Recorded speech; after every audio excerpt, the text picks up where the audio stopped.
Testing. Selamat malam teman-teman sekalian, para trader. Jumpa lagi dengan saya di dalam seri webinar pada hari ini, tanggal 13 September. Seperti biasa, sesuai dengan jadwal, kita melakukan seri webinar live pada pukul 7.30. Dan kali ini kita mengambil tema tentang Gardner Band.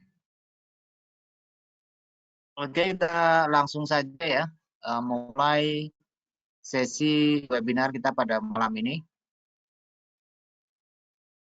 Bagi teman-teman yang belum menyaksikan atau tidak mengikuti webinar sebelumnya, bisa dicek di kanal YouTube dari Forex.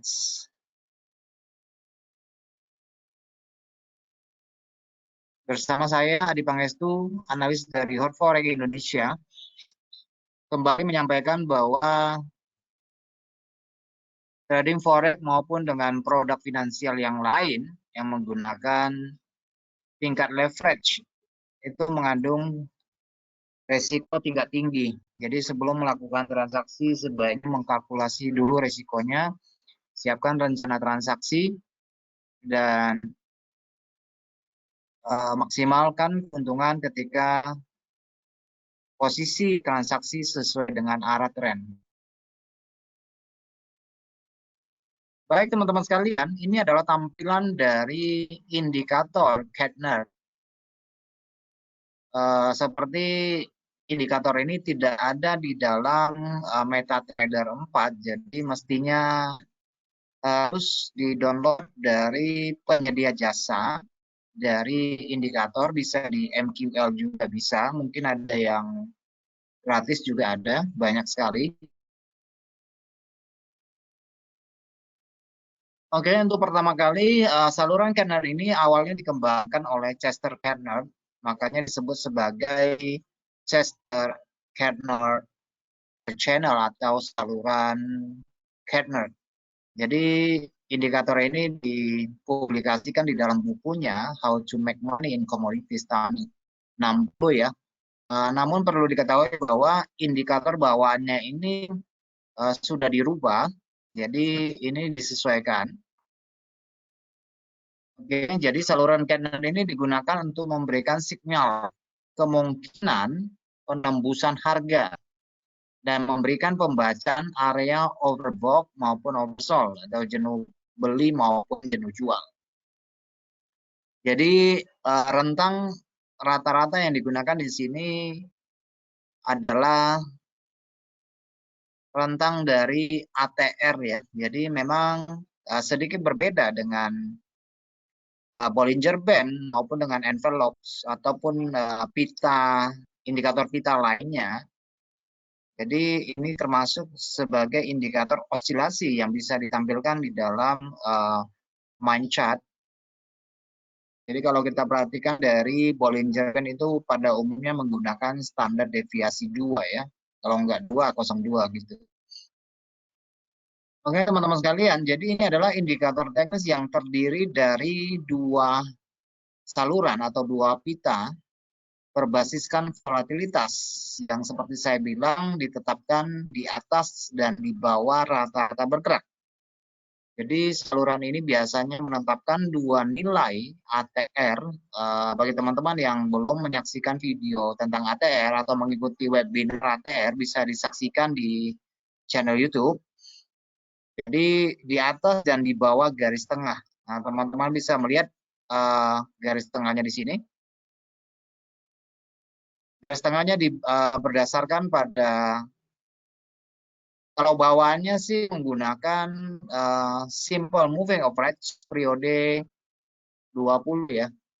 Tetapi sebagian orang juga menggunakan eksponensial. Jadi ini berdasarkan kepentingan saja. Jadi MA-nya yang dipergunakan juga bervariasi. Ada yang sukanya periode 20, ya dia pakai 20. Ada yang suka menggunakan periode 10, dia gunakan 10. Jadi disesuaikan saja dengan kepentingan dari si pengguna. Saluran kernel ini digunakan untuk memberikan signal kemungkinan penembusan harga atau breakout, serta memberikan indikasi area overbought dan oversold. Nanti saya jelaskan satu persatu fungsi dan kegunaannya, dan supaya lebih mengenal lagi cara menggunakan indikator ini, dan kalau dipergunakan dengan baik, ditempatkan pada tempatnya, penggunaan indikator ini juga sangat profitable ya. Meskipun tampilannya sangat simple, tapi fungsinya sangat besar apabila nanti di mix dengan strategi price action maupun dengan mix dengan indikator yang lain, sehingga kita memiliki satu setup rencana trading dengan strategi candle channel ini. Oke, teman-teman sekalian, seperti yang saya katakan, ini digunakan untuk memberikan signal kemungkinan penembusan harga breakout dan memberikan indikasi overbought dan oversold. Jadi indikator ini hampir sama dengan Bollinger Band maupun envelope, tetapi di mana seperti yang kita ketahui bahwa Bollinger Band itu menggunakan standar deviasi dengan main moving average-nya. Moving average utamanya biasanya kalau Bollinger Band menggunakan simple moving average, juga menggunakan SMA 20 ya, periode 20. Jadi amplop adalah indikator teknis yang biasanya diplot di atas grafik harga dengan batas atas dan batas bawah. Perlu dicatat bahwa ya perbedaannya di sini adalah tentang deviasinya. Jadi kalau candle channel dia menggunakan ATR. Jadi ATR ini sih biasa di multiple ya, bisa multiple 1,5 atau 2,5. Teman-teman bisa melihat pada lorong channel atas ini, pada bagian atas upper band ini merupakan ATR ya. Ini merupakan ATR 1,5 ini. Tapi ada yang mengadaptasi untuk long term biasa menggunakan 2,5 atau 2. Demikian juga pada bagian bawah lower bandnya ya, atau pita bawahnya. Jadi ide dasar di balik indikator ini seperti yang saya katakan dari awal, ini berdasarkan dari buku How to Make Money in Commodities yang ditulis oleh Chester Kennel tahun 60 ya. Jadi ide ini diperluas lagi. Jadi kalau plot atau kita mendownload indikator dari penyedia jasa, setelannya bukan setelan dari aslinya ya, bukan setelan dari si pembuat ini, tetapi sudah diubah oleh Linda Bradford ya. Jadi dia menggunakan MA eksponensial dengan periode 20. Jadi nanti kalau teman-teman jangan kaget, nanti misalnya kalau download indikator ini bisa ada yang setelannya 10. Kemudian untuk ATR-nya juga bisa dikalikan sendiri, disesuaikan aja ATR-nya. Nah, perlu saya ingatkan bahwa indikator channel ini belum tentu cocok untuk semua aset. Ini harus digarisbawahi bahwa indikator ini belum tentu cocok untuk semua aset. Jadi harus disesuaikan dengan aset yang kita transaksikan. Oke, jadi secara default-nya ini menggunakan eksponensial ya, eksponensial. Kembali lagi seperti saya bilang, itu disesuaikan dengan kebiasaan kita. Boleh eksponensial juga oke, menggunakan simple moving average juga oke. Jadi nggak masalah ya. Jadi jarak amplop atas maupun jarak amplop pada bagian bawah atau saluran atas dan saluran bawah itu dibatasi oleh garis tengahnya ya. Jadi ini MA 20-nya. Jadi dasar perhitungannya untuk upper band ini adalah MA, yaitu garis tengahnya ini, ditambahkan dengan nilai ATR. Nah, ATR ini mau di multiple berapa?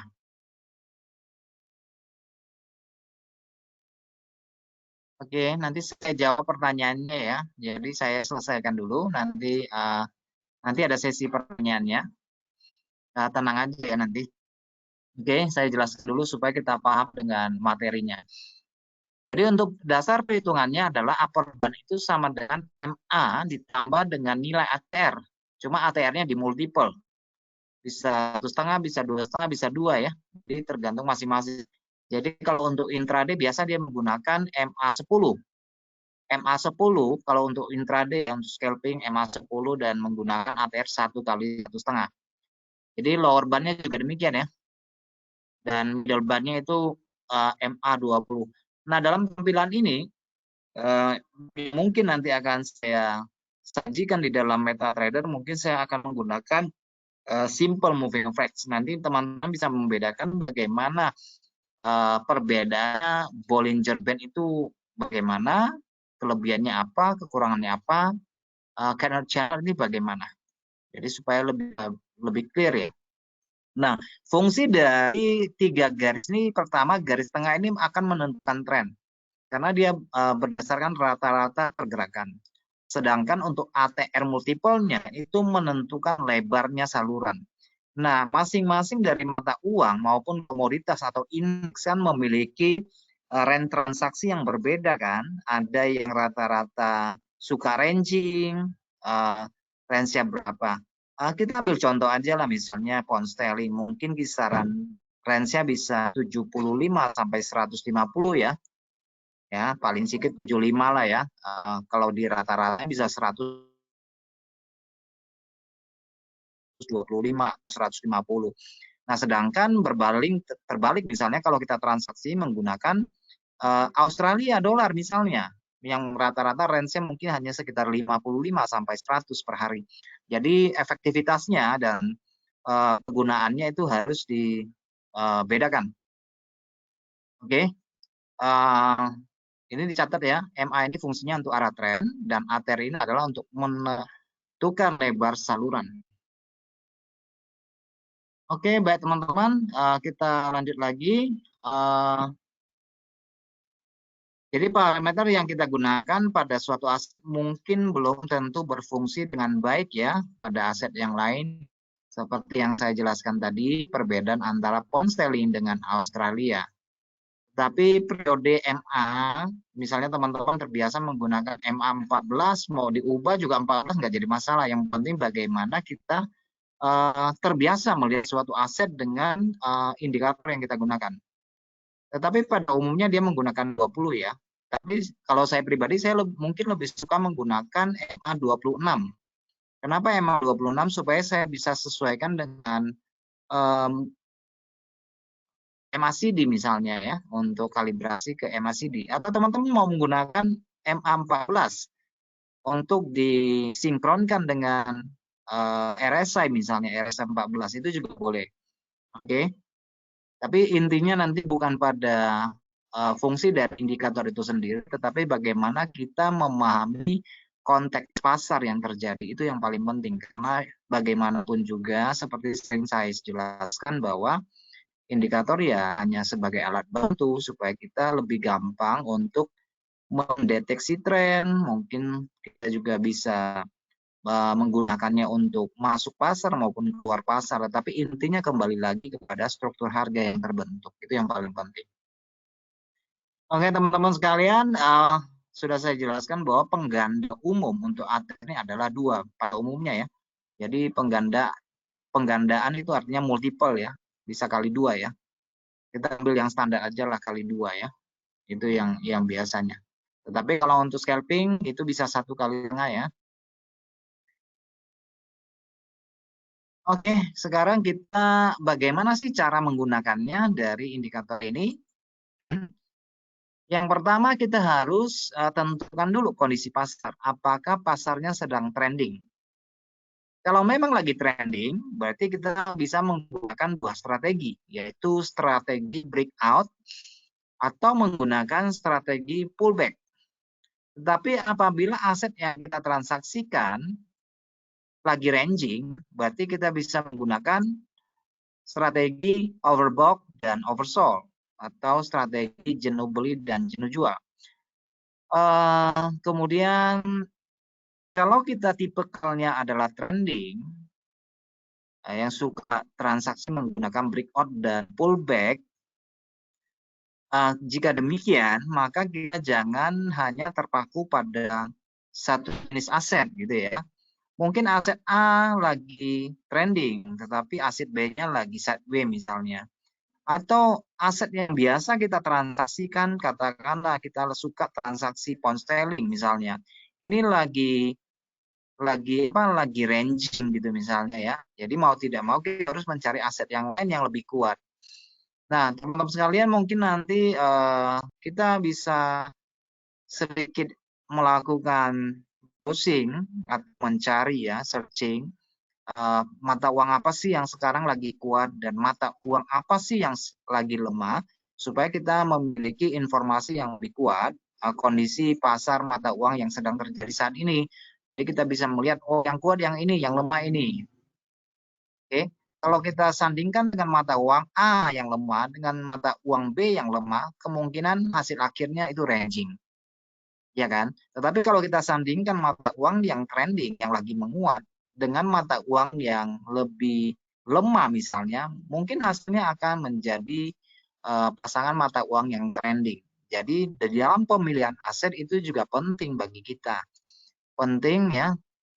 Misalnya kalau kita lagi trending, sukanya trending breakout atau pullback, tetapi aset yang kita transaksikan memasuki fase sideways itu bisa kalau kita tidak ganti aset itu bisa membuat kita apa ya kesel atau frustasi misalnya tidak bergerak-gerak di situ. Oke, jadi harus disesuaikan. Baik teman-teman sekalian, kita bahas dulu tentang cara penggunaan saluran Kentner ini untuk strategi breakout strategi ya. Nah, bagi teman-teman yang sudah sering sangat mengikuti webinar yang kita lakukan bersama-sama setiap awal Senin, mungkin teman-teman sudah akrab sekali dengan tutorial yang saya berikan, bahwa bagaimanapun kita harus minimal memperhatikan yang namanya pergeseran minat, ada breakout gelombang, ada candle lawan yang mampu melewati candle saat ini misalnya ya. Nah, itulah breakout. Jadi strategi breakout ini digunakan untuk mengeksploitasi transisi dari pasar sideways, salah tulis, ke atau konsolidasi ya. Jadi apabila dalam konteks gambar yang saya tampilkan di sini, teman-teman bisa melihat di mana yang lagi sideways, di mana yang lagi breakout, di mana yang lagi pullback, di mana yang lagi trending. Oke, jadi kalau teman-teman perhatikan misalnya di sini, apabila harga yang naik ini di dalam konteks contoh ini, candle-nya keluar dan ditutup di atas garis saluran atas. Nah, di sini kan ada dua saluran ya, garis atas dan garis bawah serta garis tengah. Apabila ada candle yang keluar dan tutup di atas, oke, itu artinya memiliki peluang beli yang potensial. Ya, candlenya keluar dari garis atas dan tutup di atas, maka konteks pasar ini memiliki peluang beli yang potensial. Tapi ingat kembali bahwa apabila belum terjadi breakout gelombang di dalam konteks contoh ini, sebaiknya urungkan dulu niat belinya. Kita harus cek dan cross check supaya posisi yang kita masuki itu dapat kita pertanggungjawabkan. Jadi meskipun indikator ini suruh kita buy pada area ini, tetapi misalnya kita belum yakin nih. Kenapa belum yakin? Karena harga yang naik ini belum breakout sepenuhnya. Jadi saya urungkan niat dulu untuk beli. Jadi kita harus melihat konteks pasarnya ya. Jangan langsung ambil posisi karena candlenya close di atas tetapi belum breakout misalnya. Jadi kita bisa menghindari retest, menghindari pullback yang tidak perlu misalnya. Oke ya. Kita lihat di sini juga candlenya close di atas dan itu sudah breakout dari awal misalnya kan. Berarti kita masih bisa melakukan posisi buy. Di sini juga sama. Candlenya close di atas dan di sini konteksnya sudah breakout. Berarti kita valid untuk ambil posisi. Bagaimana dengan yang ini yang saya buat tanda dilarang ini?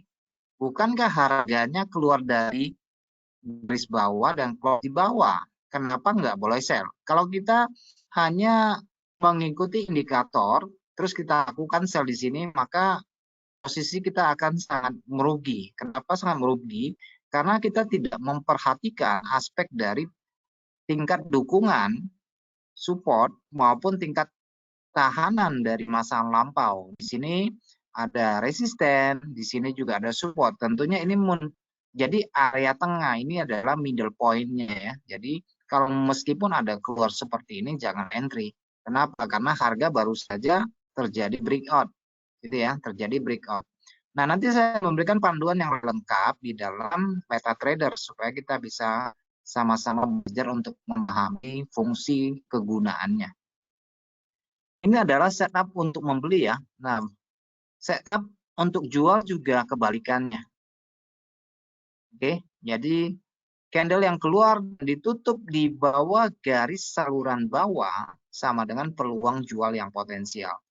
Nah, teman-teman bisa lihat di sini candlenya keluar, tutup di bawah garis bawah.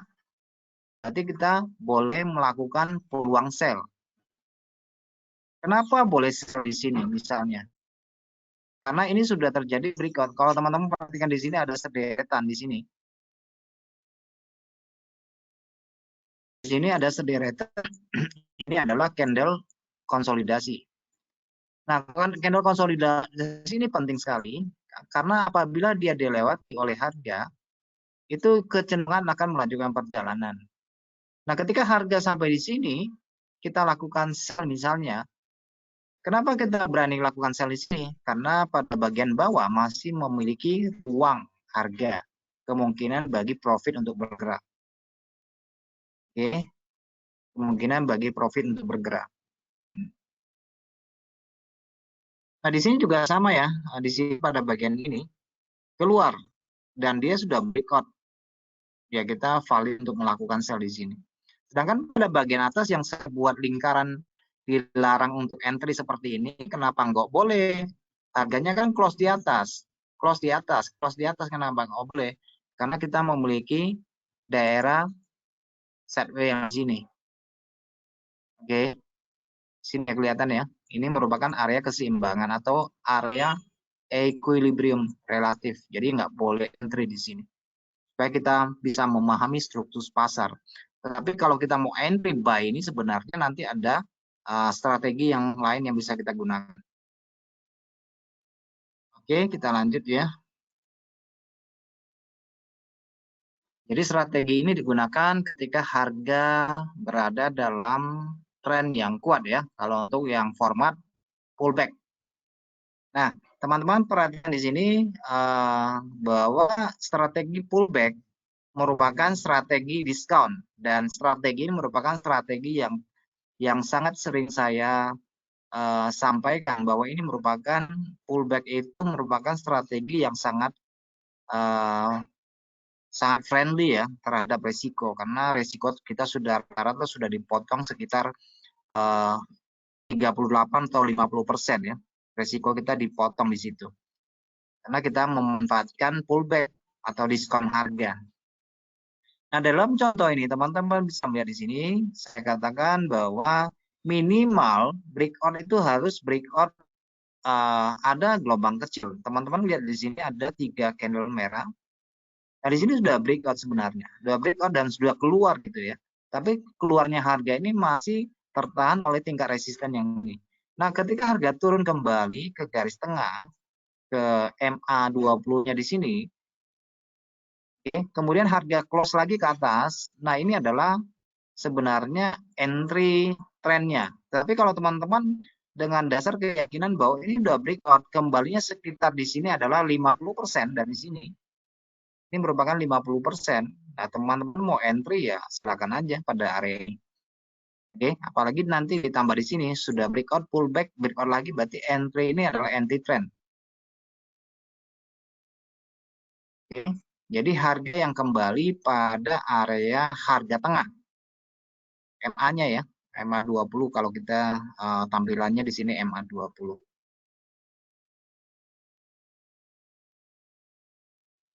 Nah, ini strategi pullback untuk setup jual. Prinsipnya sama ya, prinsipnya sama. Yang perlu paling penting apapun lah strateginya, saya selalu menyarankan teman-teman untuk memperhatikan minimal ada breakout gelombang 4 jam ya. Kalau untuk intraday ya, untuk 4 jam itu harus ada breakout. Nah, sepertinya kan ini sudah tren turun yang sudah ada breakout belakangannya di sini. Ini merupakan pullback sebenarnya. Tetapi di sini sudah kembali breakout lagi, breakout dari base ini. Nah, teman-teman perhatikan di sini ada candle doji. Kalau teman-teman mau entry sesudah itu, kemudian ada candle merah di sini boleh diperbolehkan karena konteksnya sudah breakout gelombang. Oke. Ini hanya merupakan variasi. Di sini ada kita bisa menggunakan trendline juga. Ini merupakan rectangle di sini. Kemudian harga balik lagi sini. Nah, di sini pada bagian di sini juga ada harga breakout bukan di sini. Harga breakout, tetapi ini breakout-nya adalah breakout koreksi ya, teman-teman sekalian. Ini adalah breakout koreksi. Jadi karena struktur dari harganya sudah terbentuk, biasnya itu adalah bias menurun. Jadi ini merupakan konsolidasi dalam bentuk rectangle yang dalam lorong channel ke atas. Tetapi yang perlu kita catat adalah breakout dulu. Mesti ada breakout dulu dan strukturnya dulu. Itu yang paling penting. Nah, pada area-area ini harga yang kembali kepada harga tengah kadang-kadang bisa lewat ya. Nah, itu harus kita lakukan entry untuk entry yang murah. Dan ini harus terjadi dalam konteks tren yang kuat. Nah, ini yang overbought dan oversold ya teman-teman sekalian. Jadi ini merupakan cara transaksi sideway. Kalau bagi teman-teman yang suka breakout dan pullback, ketemu nanti pola candle seperti ini, biasanya jadi apa ya? Jadi jutek ya. Jadi jutek nih, karena sering juga memberikan signal false breakout kalau kita tidak memperhatikan melakukan pemetaan lebih awal sebelumnya untuk batas-batas harga. Dan ini sebenarnya saya tidak menyarankan untuk melakukan transaksi seperti ini. Tapi memang materinya disajikan seperti ini bahwa overbought dan oversold ya. Kalau kita perhatikan teman-teman di sini, ini adalah oversold dan tidak breakout ini kekuatan dari buyer. Kemudian harga close lagi di atas di sini. Maka boleh lakukan buy di sini. Buy di sini, ambil resisten untuk keluar posisi. Nah, dari sini harga juga keluar di sini, tetapi tidak breakout dari resisten ini. Kemudian harga close di sini bentuk pola bearish engulfing, ya kita boleh lakukan sell di sini. Ini hanya untuk kasus tertentu ya, jadi harus dicermati. Kalau ini strategi seperti ini adalah strategi hanya sifatnya temporer ya, sifatnya temporer karena harga lagi masuk dalam fase konsolidasi. Jadi harus diperhatikan di situ karena ini sangat penting untuk diperhatikan.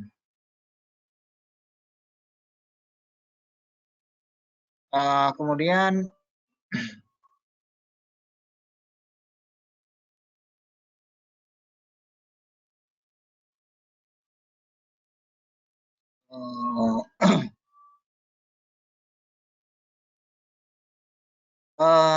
apa ya teman-teman sekalian, overbought maupun oversold sebenarnya itu bukan menandakan bahwa harga itu berhenti.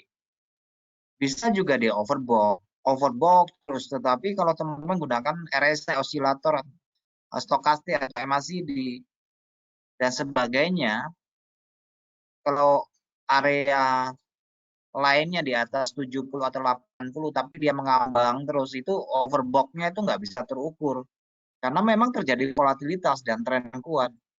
Jadi kalau orang yang gunakan RSI atau stokastik karena dipotong di daerah jenuh beli, dia lakukan sell tanpa memperhatikan parameter atau time frame yang lebih besar, itu bisa menggantung posisinya ruginya bisa jadi lama ya. Jadi memang harus ada batasan, ada mappingnya supaya kita tanpa mapping itu kita nggak akan bisa mengetahui dengan minimal lah kita memiliki satu rentang harga yang bisa kita jadikan pedoman bahwa harga itu memiliki kisaran ya 50, 50 atau 100 lah ya di dalam persentasenya nanti.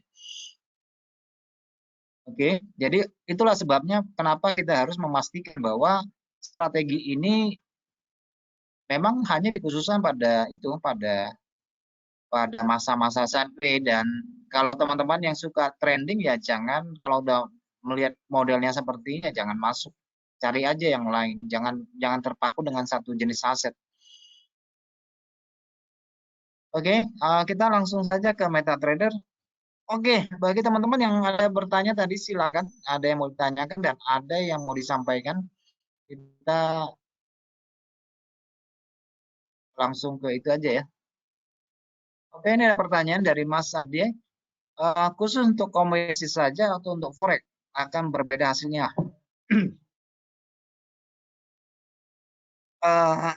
Kita lihat langsung aja ya perbedaannya ya, supaya apa yang saya jelaskan bisa jadi lebih jernih. Kita mau beli pair apa nih? Ada usulan mau lihat pair apa?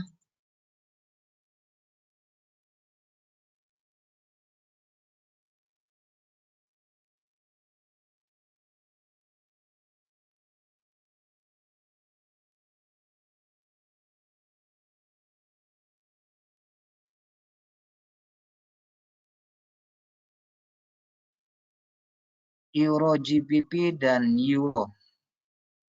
Oke. Jadi Euro GBP dulu ya. Euro GBP ini konteksnya masih sideways. Kalau kita sebelum kita masukkan indikator, kita cek dulu ya. Cek dulu harganya. Nah, ini biasanya kalau untuk Euro GBP ini merupakan mata uang penyeimbang ya, mata uang penyeimbang.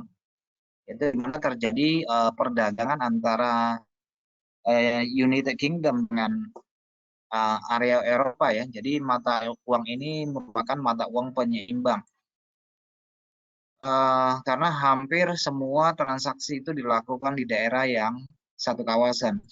Nah, teman-teman sekalian, kalau saya nggak tahu ini tipe transaksi teman-teman yang mengajukan pertanyaan ini, apakah tipe intraday atau tipe scalping atau tipe swing.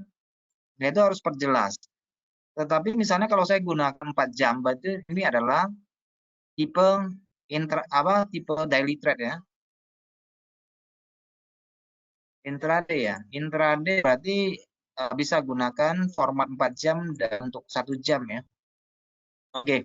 Nah, kita buat mappingan dulu ya supaya kita memiliki basic dulu, memiliki basic dari mata uang yang akan kita bahas pada malam ini. Nah, kalau saya perkecil perkecil tampilan dan view-nya, teman-teman bisa melihat uang Euro GBP ini dalam konteksnya, konteks trennya apa nih? Kalau kita lihat seperti ini.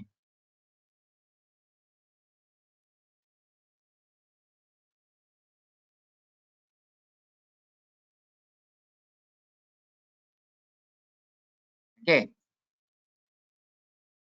Oke, ini konteksnya turun ya. Konteksnya turun. Konteksnya turun. Tapi dalam kacamata saya, konsep turunnya ini terjadi overlapping pasar. Nah, apa yang dimaksud dengan overlapping pasar? Nah, teman-teman bisa melihat nih, memang dia turun, tetapi dia membuat zigzag ya.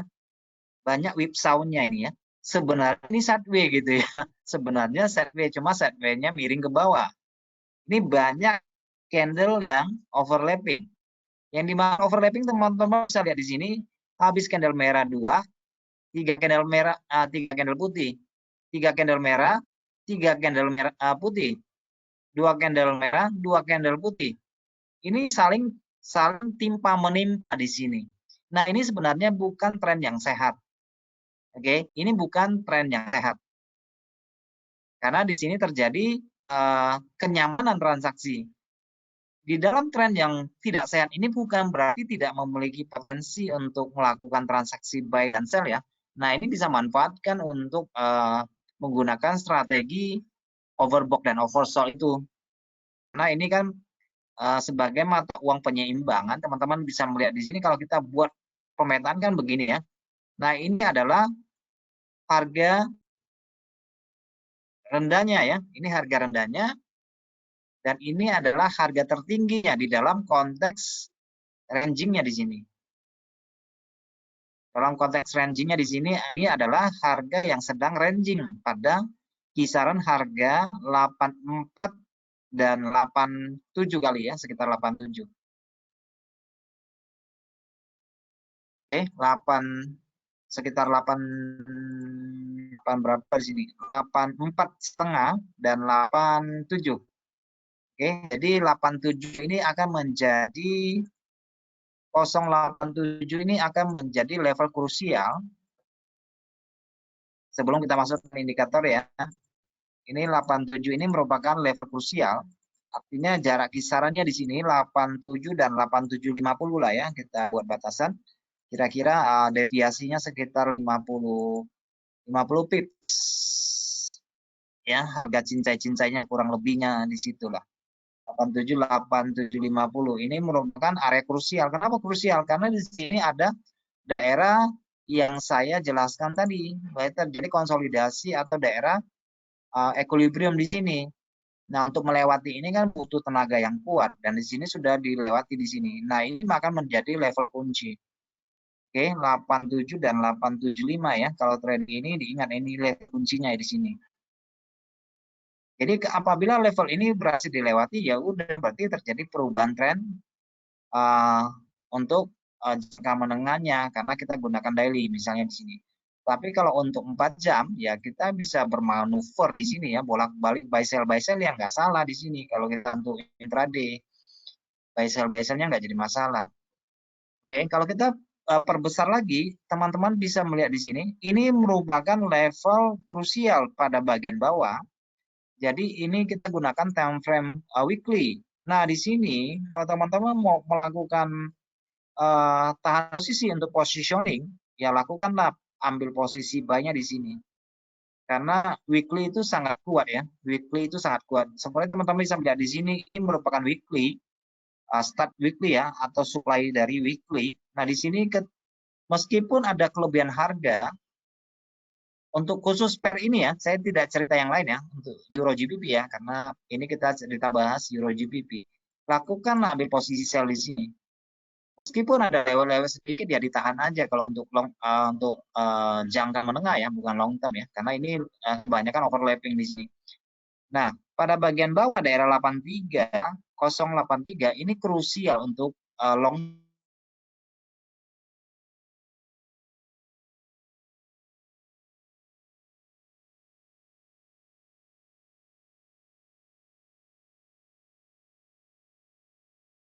ya. Ini bisa lanjut ke bawah ya. Ini nggak boleh jebol ya. Kalau jebol udah ke bawah. Karena ini konteks tren yang kita lihat. Kalau kita lihat dari saat ini lagi ranging, tapi ranging yang besar ya, bukan ranging yang kecil lagi yang kita cerita. Karena kita lihatnya weekly, ini masih konteks ranging. Oke, masih konteks ranging. Nah, kita langsung lempar ke 4 jam. Jangan tidak terlalu melebar ya. Tidak usah terlalu lebar. Nah, 4 jam. Nah, di sini kita membeli tingkat support, yaitu harga mulai start naik di sini. Harga start naik di sini. Maka ini akan menjadi area support. Dan di sini adalah tingkat keseimbangan harga. Dan seperti yang teman-teman ketahui bahwa saya selalu menyampaikan minimal kita akan melihat 3 gelombang. Ini perlu diingatkan ya, perlu dicatat mungkin. Nah, di dalam pergerakan harga naik misalnya, kalau berdasarkan teori Elliott Wave ataupun apapun itu ya, saya melihat bahwa kebiasaan harga adalah memiliki 3 gelombang naik. Dan apapun itulah ya, tidak hanya masalah harga, ini memang untuk urusan angka 3 ini selalu apa ya, jadi superstisi juga iya ya, tapi kebetulan juga iya. Nah, dalam 3 gelombang naik ini, saya selalu katakan minimal dia akan tutup 1. Ya, saya cuma gambarkan 3 candle aja ya. Minimal dia akan tutup 1. Tapi pada umumnya dia akan tutup 2. Mungkin jeda waktunya berbeda ya. Biasanya konteks tren naiknya begini, 3 gelombang naik, 2 kelompok turun. Nah, kalau kita ukur Fibonacci, rata-rata nanti jatuhnya di 76 atau di 61 ya. Saya hanya gambar aja ya, sekedar gambar aja ya. Saya nggak ada itu ya. Saya cuma kasih gambar. Nah, pada umumnya jatuhnya di 61. Nah, apakah di sini kita melihat ada 3 gelombang di sini? Nah, kelompok ya. Saya katakan kelompok aja ya, supaya kita sama-sama. Nah, di sini saya melihat satu kelompok naik. Oke.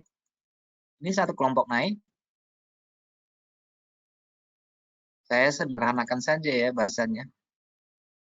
Satu kelompok naik, ini kelompok kecil naik di sini. Yang tidak terlalu kuat ya. Tetapi nanti disambung di sini. Berarti ini bisa digabungkan ke sini untuk menjadi kelompok yang kedua. Ataupun yang kelompok bawah ini bisa dijadikan satu. Ini sangat fleksibel. Nah, di sini adalah kelompok yang ketiga. Oke, sudah kelompok yang ketiga. Nah, ketika terjadi pergeseran minat arti breakout di sini, teman-teman sudah tahu di mana harus letakkan target, yaitu di minimal di candle yang kedua ini, kelompok yang kedua ini. Tetapi kalau konteksnya kuat, dia akan mengisi semua ke bawah. Konteksnya kuat ya, dia akan membuat double bottom.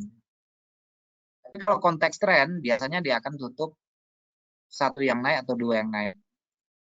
Oke, nah sekarang kita cek ya. Kita cek ya, sebelum kita masukkan indikator. Ini adalah minggu kedua bulan September. Minggu kedua bulan September. Bentar.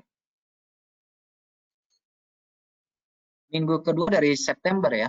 Nah, kita melihat di sini terjadi breakout yang tidak jadi atau false breakout. Kok disebut false breakout di sini? Karena closing dari harga ini masih di bawah resisten minggu sebelum, dan ini kalau kita lihat 1 jam kita akan terjebak karena mungkin di 1 jam ini adalah breakout yang sukses, ya kan? Ini adalah breakout yang sukses kalau kita lihatnya 1 jam. Dan kita akan cenderung menahan posisi buy kita di sini. Ternyata di closing 4 jamnya nggak jadi. Jadi dia cuma breakout aja. Dia cuma break high aja, nggak jadi breakout. Karena closing dari 4 jamnya masih di bawah resisten mingguan ini, high mingguan ini. Nah, pada bagian bawah di sini, minggu yang ini adalah low-nya di sini. Nah, di sini kita lihat ini sudah terjadi breakout secara horizontal ya, breakout secara horizontal. Dan tentunya kalau kita tarik garis yang tadi, ini memang breakout-nya diagonal juga terjadi. Ya kan? Nah, masalahnya apakah kita harus tunggu breakout di sini baru masuk pasar? Ya kan? Harus, kalau kita tunggu breakout ini baru masuk pasar ya nggak salah, cuma ya memang harganya sudah sangat kelewat mahal, ya kan? Kelewat mahal karena kita tidak melakukan sell di sini. Tetapi apa ada kemungkinan untuk melakukan sell di sini? Ada, nanti kita lihat aja ya. Nanti kita lihat. Nah, sekarang kita bahas tentang pergerakan sekarang ini. Harga turun dari pekan yang lalu, sekarang terhalang sama area support ini. Nah, area support ini berdekatan dengan harga pembukaan mingguan beberapa minggu yang lalu di pertengahan bulan Agustus. Di pertengahan Agustus ya. Nah, menurut hemat saya ini memang konteksnya masih konteks turun. Karena di 4 jamnya dia ada break ke bawah. Nah, kuncinya yang perlu diperhatikan adalah tentang bullish engulfing dan bearish engulfing sebagai area pertahanannya. Misalnya di sini ya, kalau teman-teman cek di sini, ketika harga ini turun, minimal dia harus membreakout bullish engulfing ini. Kalau dia breakout, kita bisa lakukan sell. Nah, sebenarnya kategori ini sudah dijelaskan di sini, ketika bullish engulfing ini terbentuk, ada satu candle merah yang sudah lewat di sini. Jadi ini sebenarnya breakout gelombang juga. Jadi ketika harga naik, cari aja di daerah sell di sini. daerah sell yang ada shadow panjang ini merupakan daerah keseimbangannya karena ini adalah candle kecil di sini, bisa order sell-nya di sini. Jadi kita tidak perlu sampai harga turun sampai di sini baru sell. Jadi biasanya sudah sangat telat sekali. Nah, konteks yang sekarang terjadi ini adalah harga berada pada tingkat support. Oke, pada tingkat support. Nah, kita pecah lagi ke apa namanya? Di sini ada satu gelombang di 4 jam yang terbentuk pada hari Jumat di sini. Ini ada 3 candle seller. Kemudian ada harga retest ya. Ini merupakan kekuatan pertahanan dari seller ini. Jadi saya menghitungnya ini adalah satu kelompok turun seller dan ini 2 kelompok turun. Dan ini bisa menjadi yang ketiga. Ini bisa menjadi kelompok yang ketiga. Cuma saya nggak tahu apakah hari ini akan berhasil breakout ke bawah. Tapi konteksnya dari strukturnya terbentuk di sini masih sangat terlalu curam. Jadi lebih bagus memang menunggu satu bentukan koreksi lagi untuk membentuk harga tinggi yang lebih turun yang kedua. Kira ya, mungkin di daerah sekitar sini. Cuma di daerah ini merupakan area untuk melakukan area sell ya, karena di sini juga breakout secara diagonal harga low mingguan. Ini juga low mingguan ya, jadi sudah 2 low mingguan yang dia breakout. Jadi ini merupakan level sell di sini. Ini merupakan 2 level sell-nya ya. 2 level untuk jual ya ke bawah. Oke. Nah, target paling jauh nanti ada pada batasan bawah. Kita ambil harga tengahnya aja ya, harga banyak candle yang padat di sini aja sebagai pertahanannya. Nggak usah pasang TP-nya sampai di bawah sekali, karena harga akan tertahan pada level yang pada umumnya berada di sini. Oke, itu penjelasan dari Euro GBP. Kita lihat ke 1 jam. Oke, 1 jam ya naik nggak? Naik. Oh naik. Kalau saya tarik ini 3 ini kena sentuh dia. Ada 3 sentuhan di sini. Sentuhan ketiga 1, 2, 3. Ini acuannya buy, tapi ini hanya untuk scalping aja. Oke. Dan targetnya di mana? Mungkin paling sampai di ujung shadow ini.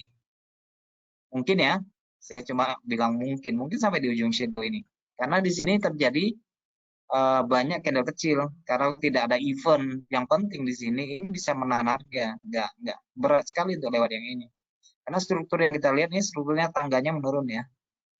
Struktur tangganya itu struktur menurun. Jadi bisa lebih condong kepada sell, lebih kuat ke sell ya. Karena biasanya itu miringnya ke bawah ya. Jadi lebih condong ke sell. Jadi ini hanya merupakan riak harga ya, riak harga, bukan untuk trennya ya. Main trennya ini bukan untuk buy. Ini hanya counter-counter kecil aja ya. Oke, biar puas ya kita bahas sampai apa? Sampai selesai.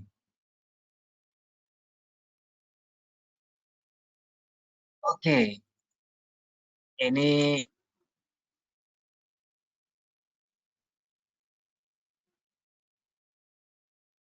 oke. Ini sebelum kita beralih ke euro ya, ini adalah mandi ya. Mandi teman-teman perhatikan di sini ini banyak shadow kan? 1 shadow, 2 shadow, 3 shadow, 4 shadow, 5 shadow, 6 shadow, 7 shadow. Ini adalah support tahunan, multi tahunan. Support multi tahunan. Jadi perlu fokus ketika harga sampai pada area 83, 083 ini merupakan support multi tahunan. Jadi ini sangat-sangat kuat sekali. Nggak boleh sampai jebol. Kalau jebol ceritanya akan berbeda. Ceritanya akan pada pemappingan pada bagian bawah di sini. Perhatikan aja dari potongan harga seperti ini. Jadi harga berhenti selalu akan berkaitan dengan level equilibrium seperti ini. Ini semuanya memiliki kaitannya di situ ya. Ini merupakan level-level keseimbangan di mana harga akan terhenti. Itu terminalnya harga. Pada bagian atas berada pada level sini yang seperti sudah kita gambarkan tadi di sini. Oke. Jika ini terjadi tidak terjadi breakout. Nah, kalau kita tarik Fibonacci mungkin jatuhnya di sekitar 38 atau 50% ya. Ya, sekitar 50 atau ya 50% ya, 50%. Jadi pada level ini ya siap-siap buy aja ya, siap-siap buy aja pada level ini. Ya, cuma masalahnya ini harga ini masih tertahan karena di sini merupakan level tahunan. Harga start mulai naiknya di sini. Jadi ini akan membuat harga terseok-seok di sini ya. Akan banyak sideways yang terbentuk. Nah, kalau kita perhatikan dari candle bulanannya di sini sudah 4 bulan sideways, 4 bulan ranging, ya kan? Coba perhatikan candlenya kecil-kecil. Nah, ini adalah tipe dari candle ranging, ya kan? Candle ranging. Jadi ya memang sideways dia. Oke, kita masukkan indikator candlenya. Indikator candle. Ini periode 10, kita ganti 20. Boleh. Ambilannya akan seperti ini. Kalau saya gunakan di 4 jam, teman-teman bisa lihat di sini. Ini breakout-nya. Kalau kita 4 jam, kita akan telat masuk di sini. Nah, ya masih dapat, tapi ya telat masuk. Dan kita kenapa masuk di sini? Kita masih memiliki ruang harga untuk harga bergerak di sini, ya kan? Jadi penurunan sementara selesai, ya selesai sementara untuk di intraday. Kita cek di 1 jam. Nah, di 1 jam ini ketika terjadi breakout struktur, kita cek di sini strukturnya di mana breakoutnya di sini. Nah, ini merupakan harga naik, oke? Ini akan menjadi sebuah struktur yang sudah di breakout pada waktu harga di sini. Ini sudah terjadi breakout di sini. Jadi kenaikannya itu merupakan retest. Nah, berarti kita bisa entry lebih cepat lagi pada waktu harga keluar dari garis bawah di sini. Ya, garis bawah di sini. Kalau nggak mau tunggu indikatornya, ini kan kita bahas candle ya.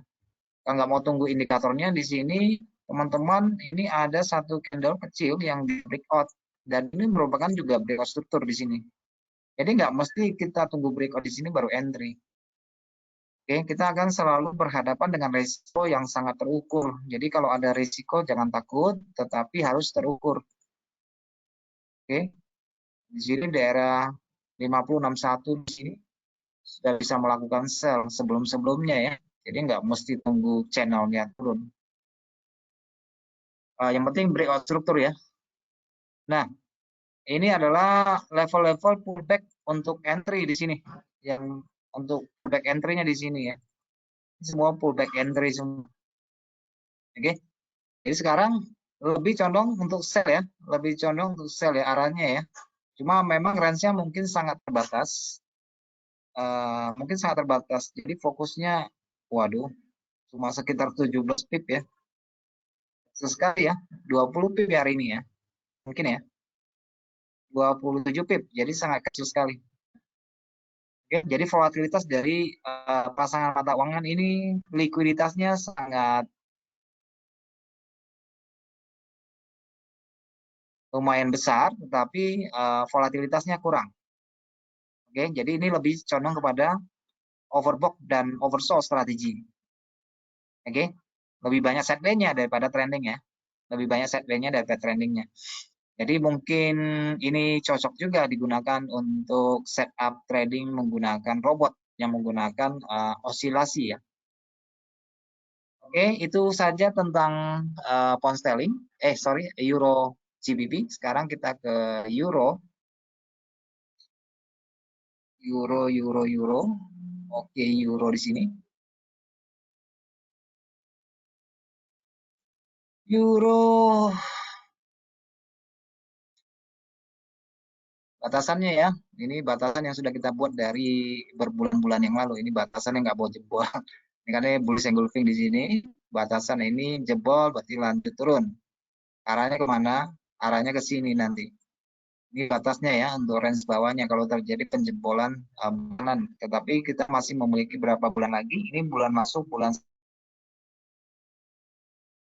September, Oktober, November, Desember. Kita masih sisa 3 bulan. Nah ini 3 bulan ini mau kemana nih harga? Oke, dari awal tahun 3 bulan pertama, 3 kuartal pertama turun, tidak jebol yang ini. Di kuartal kedua coba naik, tetapi tidak melewati open tahunannya. Di sini open tahunannya open tahunannya dia tidak jebol, kelihatan harganya close-nya di bawah open tahunan. Dan mungkin waktu itu kalau punya kesempatan untuk ngeceknya di sini untuk sell entry-nya tempo dulu ya. Mungkin ya, saya nggak nyimak soalnya. Nah, kemudian dari 2 bulan yang terjadi, harga belum breakout candle bulan 4. Oke, jadi kita memiliki 2 tingkat resisten di sini, satu di sini, support di sini, sini juga support ya. Oke, itu gambaran mapping dari mapping besarnya. Nah, kita memiliki neckline-nya di sini, neckline-nya di sini. Oke, ini neckline-nya ya. Kira-kira kalau harga terjadi kenaikan mungkin jatuhnya di sekitar 50%. Nah, kalau kita ukur mungkin dari high ke low ini jatuhnya di sekitar 50% ya. Oke, kurang lebih di 50% ke 61%. Ini merupakan harga tengahnya. Tetapi memang selintas kita lihat ini lebih cenderung pengennya turun. Kenapa saya bilang begitu? Karena kalau kategori tahunan, kita melihat di sini satu gelombang naik besar, 2 kelompok, dan ini merupakan 3 kelompok di sini. Oke, 3 kelompok. 3 kelompok buyer di sini. Nah, ini yang turun ini merupakan koreksi ya, atau taking profit dari buyer. Nah, ini untuk yang kita gambar tadi ini sudah terpenuhi sebenarnya. Yang besar terpenuhi ya. Jadi kalau ini jebol, ini sudah terjadi perubahan tren pada bagian bawah.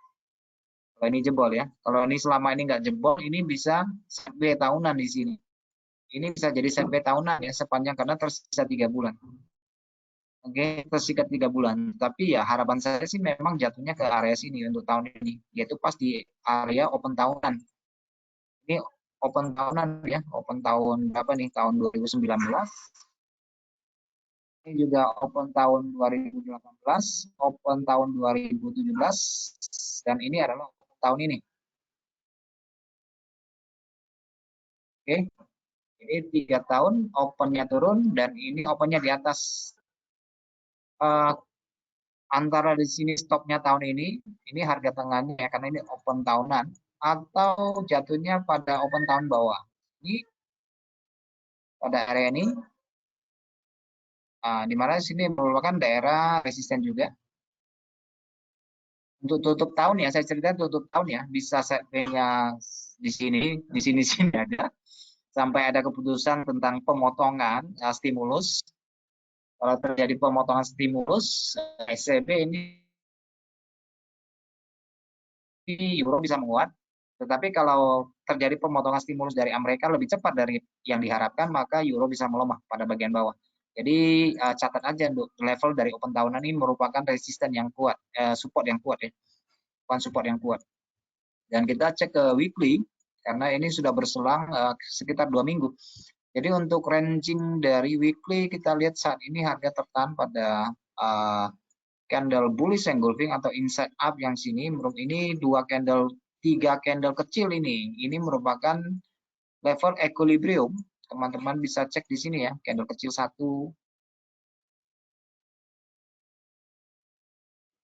ya, 2, 3.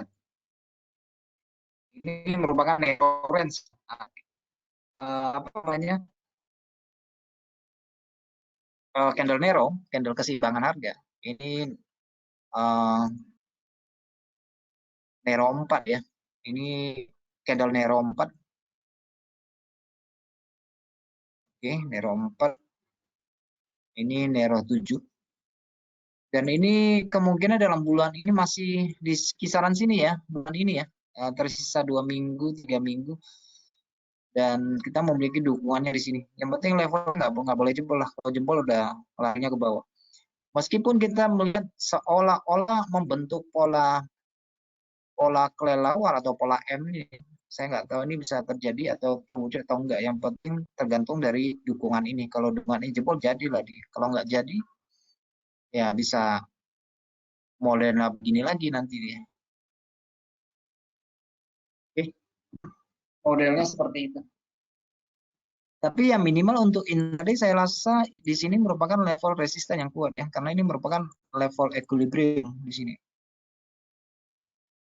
Ya kan, di sini ada dua candle mingguan, di sini juga sama. Coba lihat harganya. Ada candle yang terjepit, candle putih yang terjepit di sini. Ini juga candle putih terjepit di sini. Dan ini merupakan ranging ya, harga rangingnya di pada level bawah. Untuk weekly ya, kalau dia kuat turun pekan ini ya bisa sampai di level sini. Dia kuat turun ya. Tapi kalau dia nggak kuat turun, dia balik lagi ke level di sini. Kita cek ke daily. Di daily dengan pola pemahaman yang sama tentang weekly tadi, ada candle terjepit di sini, ini merupakan level keseimbangan. Level keseimbangan. Pada bagian atas juga keseimbangan. Oke, jadi ini adalah range hari ini. Keseimbangan di sini, keseimbangan di atas, cara main-mainnya di sini.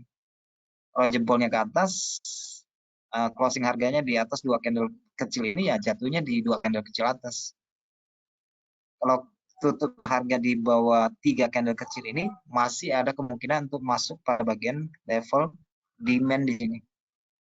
Oke, jadi kita sudah buat mappingannya secara kasar pada time frame daily. Nah, kita cek ke time frame 4 jam. Time frame 4 jam, saya lihat ini sudah breakout struktur ya. Cuma mungkin jatuhnya ini sudah masuk ke level 50%. Jadi harga relatif tidak banyak bergerak ya. Mungkin jatuhnya sudah sekitar 50%, saya nggak tahu pasti. Oke, sekitar 50% di sini. Ini level tengah. Kalau dari kemarin memang arahnya sell ya, arahnya sell. Terhadap GU juga sama. Teman-teman bisa lihat di sini ada candle kecil naik. Nah, ini di sini terjadi breakout struktur. Jadi lebih dominan sell-nya di sini kemarin ya. Mungkin ya pekan lalu lebih dominan sell di sini, harga balik lagi pullback di sini, dominan sell lagi. Jadi kita minimal mendapatkan dua gelombang di sini. Minimal. Jadi kalau ketika terjadi satu kelompok naik atau satu kelompok turun, sesudah minimal ya, saya bilang ini minimal kita akan mendapat satu diskon harga yang lebih murah di sini untuk entry-nya, minimal ya. Ya disesuaikan dengan level-level support maupun resisten minornya di sini untuk curi entry-nya. Tapi kalau misalnya harga naik besar khawatir untuk masuk pasar, ini merupakan level pertengahan di sini ya, cek di 1 jam apa, cek 30 apakah ada pola bearish engulfing yang bisa dijadikan acuan untuk entry sell-nya di sini di 1 jam, atau mau lebih murah lagi di 30 menit ini ada pola yang cukup kental sekali untuk reversal turun. Kelihatan lagi ini breakout struktur atau breakout diagonal. Di sini lagi muncul lagi pola yang sama, yaitu candle momentum, yaitu candle kecil membesar, candle kecil membesar. Ini momentum ya. Candle momentum untuk melakukan sell ini sangat potensial sekali yang kemarin ya, ketika terjadi pullback, serangkaian pullback untuk masuk entry-nya di sini sangat kuat sekali di sini. Nah, konteksnya untuk 1 jam sekarang ini di 1 jam ya, cara bacanya juga sama, tidak berbeda. Yang penting level harga ini nggak boleh lewat nih. Kalau level closing harganya di sini, berarti dia akan kemungkinan kembali ke daily open-nya. Kemungkinannya kembali ke sini. Oke, ini sudah memasuki sesi Amerika. Masuk sesi Amerika dia, kalau untuk perhatikan gelombangnya di sini kelihatan ya. Ini ada gelombang turun ya di 30 menit saya kasih tahu. Jadi kalau kita lihatnya di 1 jam ini artinya hanya sebuah candle. Kalau 30 menit kita bisa melihat beberapa candle. Closing harga ini di atas candle kecil ini akan naik, tertahan sementara di sini, balik lagi ke daily open. Untuk jangka pendeknya ya, untuk scalping aja bolak-baliknya di sini. Jadi ini sudah buat step-stepnya di sini, lebih enak lihatnya.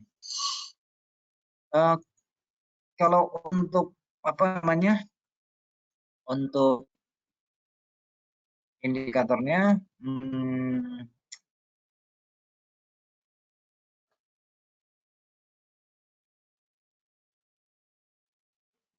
terlalu besar sekali.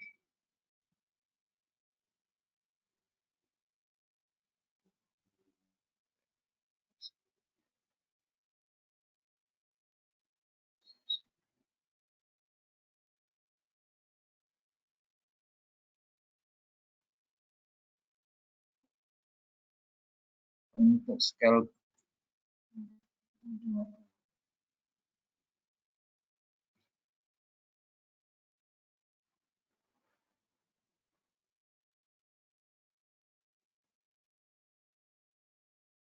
Oh,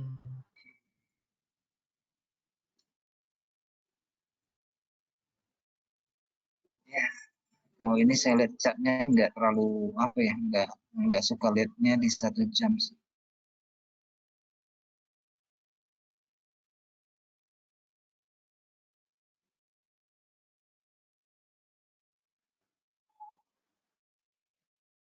Oke,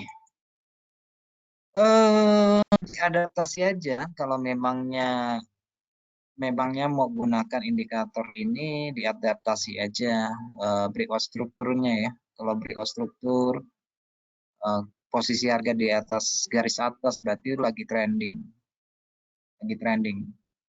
Kalau dia down ke bawah breakout struktur ya kan tidak keluar dari garis atas berarti ini adalah pullback. Tidak keluar dari garis bawah berarti ini adalah pullback. Kalau secara teori kan dia bilang di garis tengah kan. Kalau saya lihat ini nggak ada yang bisa mengukur dengan pasti. Jadi kalau ada tidak melebihi kekuatan dari candle lawan secara price action, ini tetap hitungannya adalah pullback. Nggak mesti ya garis tengah. Kadang-kadang juga bisa lewat sedikit. Ya kan? Yang penting nggak breakout dari candle dari gelombang koreksinya. Kalau yang turun ini dilewati ya akan sama dengan bagian atas. Oke, ada pertanyaan lain yang mau disampaikan sebelum kita akhiri sesi ini? Hukum nggak jelas apanya, materinya.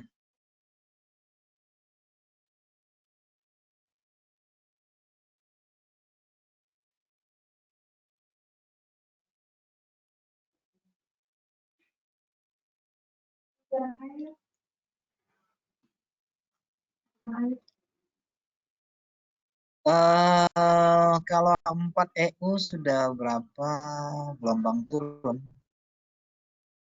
Oke, siap, siap, siap. Kalau saya lihat kelompoknya nih, kalau di 4 jam saya lihat 2 kelompok, Mas. Ini di satu kelompok, di sini satu kelompok, karena ini dasarnya breakout ya. Jadi saya anggap hitung satu kelompok, dan ini kelompok kedua. Kelompok kedua.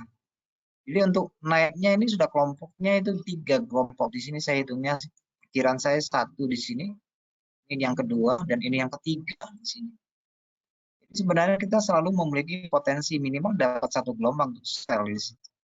Mau dia habis-habis di situ juga nggak apa-apa kalau sudah dapat pola pecah seperti ini kan. Atau yang seperti ini, pola pecahnya seperti ini. Tinggal tes itu, waduh, enak sekali di sini untuk entry-nya di situ. Ini yang paling murah menurut saya sih, lebih enak di sini. Ya, harga untuk euro saya pikir sementara akan ya di sini posisinya. Jadi nanti modelnya bisa begini sih. Saya lihatnya sih bisa begini modelnya. Balik lagi daerah-daerah sentuhan di sini. Minimal dia akan bikin sekali lagi lah turun tuh ada lagi lah ada turun lagi minimal 2 kali guys. Langsung balik sih enggak lah. Oke, jadi saya lihatnya 2 kelompok turun ya. Kalau kesulitan untuk melihat kelompoknya, mungkin bisa dilihat gelombangnya aja. Kalau kesulitan untuk mengkelompokkannya, bisa dilihat gelombangnya. Pakai ini aja. Oke, bisa dilihat aja. Ini. Jadi ini saya kategorikan satu gelombang, ini 2 gelombang. Jadi lebih enak lihatnya ya. Lebih enak lihatnya. Nah, waktu dia lewat ini, saya kategorikan ini merupakan satu kelompok. Waktu dia lewat ini, kita bisa kategorikan masuk kelompok yang kedua. Dan ini kelompok yang terakhir yang menutupi semua dari total penurunan di sini. Nah, di sini ada 2 kelompok aja ya, kelihatannya. Yang turun ini 2 kelompok ya kelihatannya.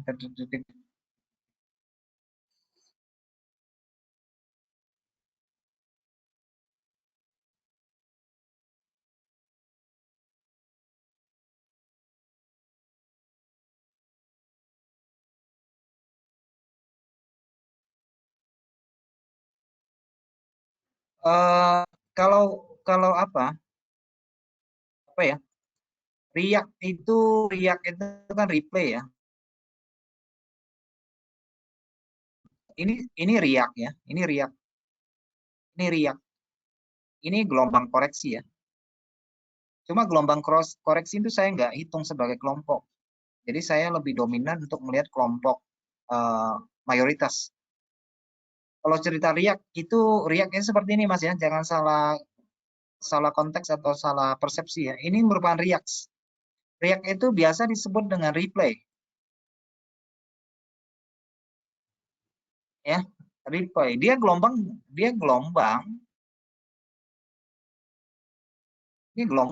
replay. Ini React harga semua di sini. uh, Ibaratnya dia adalah continuation pattern. Entah bisa pinen, entah bisa rectangle, entah bisa di sini bisa triangle, bisa aja di sini ya. Ini merupakan React semua. Yang potongan kecil ini adalah replay. Ini adalah React harga. Nah, React harga itulah tingkat equilibrium di situ. Oke, itu hanya istilah-istilahnya saja. Jadi nggak usah dibuat pusing. Oke.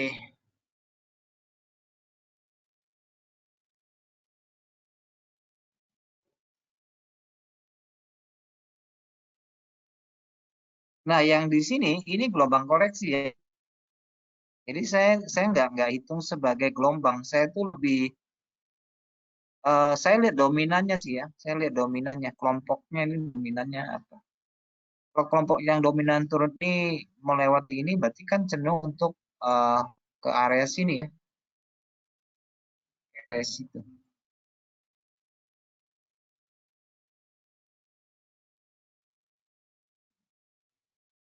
Iya, jangan di jangan salah tangkap maksud saya ya, Mas. Soalnya saya bilang kelompok itu saya hanya generalisasi apa sekelompok gelombang. Kalau disebut gelombang ya nanti mungkin persepsinya berbeda ya. Kalau gelombang kan satu gelombang, dua gelombang, gelombang koreksi, tiga gelombang, ya kan? Ini tiga gelombang kan? Satu gelombang turun, satu gelombang koreksi, satu gelombang turun. Nah, kalau saya bilang kelompok, berarti saya melihat ini dua kelompok aja, yaitu dua kelompok turun. Saya mengabaikan yang koreksi. Saya mengabaikan yang koreksi. Karena dua gelombang turun ya sama aja kan, satu kekuatan. Nah, di sini. Atau total penurunan ini terdapat dua kelompok seller di sini. Seller. Dan yang replay ini, riaknya yang ini. Riak harga yang ini. Base-nya ya, konsolidasi base-nya. Ini base-nya di situ semua.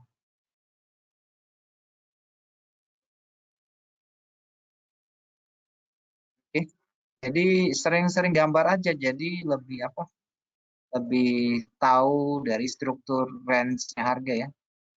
Ini bisa trading dalam konteks zona juga boleh. Lebih asiknya sih dibuat gambar seperti itu.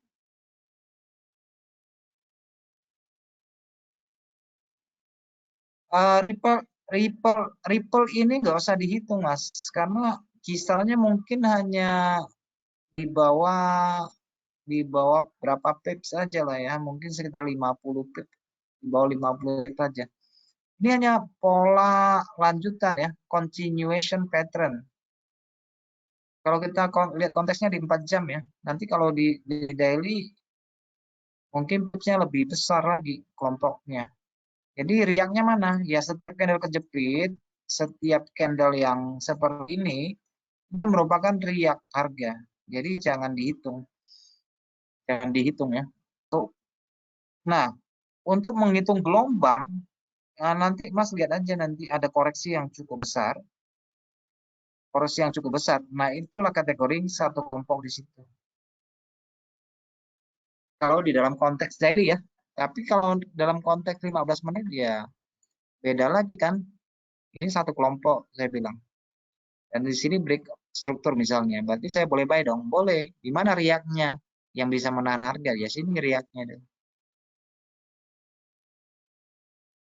Kira-kira begitu. Kalau saya buy di sini berarti TP-nya cuma di sini aja, misalnya.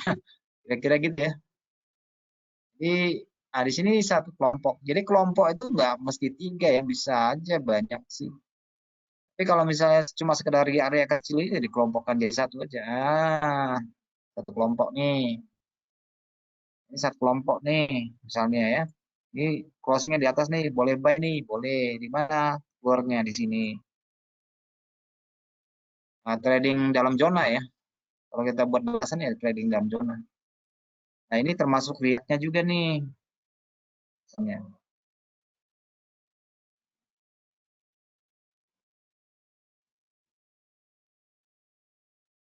Oke, siap.